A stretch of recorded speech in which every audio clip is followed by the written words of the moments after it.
Hello, my name is James Sederberg, and I'm a CPA here at Elevation Tax Group, and I want to thank you for choosing us to prepare your tax returns this year. I want to spend the next few minutes going over the S Corporation Tax Organizer, and the purpose of this organizer is to not only help us organize all of your tax information for your business, but to also help you organize your information and tax documents on your end. This will allow us to prepare your business tax return in the most efficient and timely manner. The introduction page, as you see here, will let you know what you need to send back to us after you have completed the organizer. Use the checklist on this page to make sure you've attached all proper documentation before sending. Page 1 asks for some basic information concerning your business, such as the name, EIN, and address. Additionally, you are asked some basic questions about the accounting methods and activity of the business.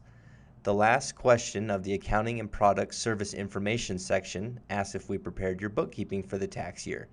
If yes, you can skip the rest of the organizer except for the second page, which is the Shareholder Information section. If no, you will need to complete the remaining pages. The bottom of the page is where you'll report the business income and inventory information of the business.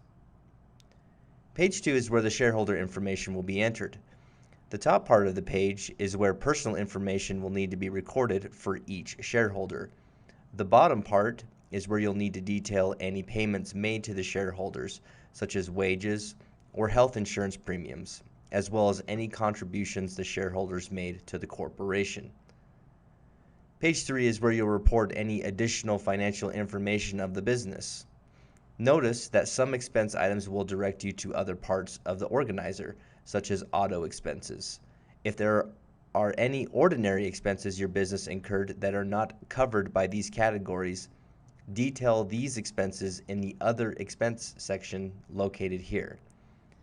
If the corporation's gross receipts or assets at the end of the year is greater than or equal to $250,000, a balance sheet is required to be reported on your tax return.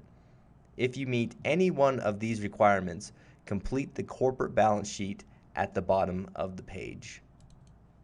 Page 4 is where you'll list new assets placed into service during the tax year.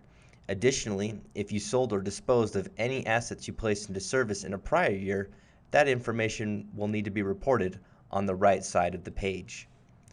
Assets are property that has a long useful life that is not intended for sale during the normal course of business. While there can be any number of different assets, the most common assets we see include computers, computer equipment, printers, scanners, and office furniture. If you had any assets purchased, only include that information here and do not report it on the ordinary business expense section on the previous page. Page 5 and 6 is the beginning of the vehicle worksheet.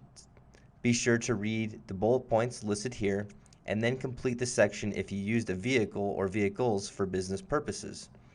Be sure to complete each field and answer each question in this section.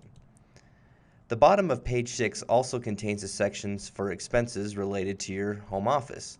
Note that in order to qualify, you must use the space regularly and exclusively for business. If there is any personal use, you will not qualify to claim this expense. If you do not qualify, you can mark no when asked if you use a portion of the home for regular and exclusive business use, located right here, and then move on to the next section. The final page of the organizer contains the notes and comments section. We understand that the organizer is not all-inclusive, and there may be some items that are pertinent to your tax situation that is not asked about in the organizer. This is a section where you can record those situations, amounts, or other figures. Once the organizer has been completed, be sure to review your entries for accuracy, as we will be using this information and figures to complete the tax return. If everything is accurate, please submit to us all the checklist items from the introduction page. Feel free to either fax or email all the documentation to us. Thank you.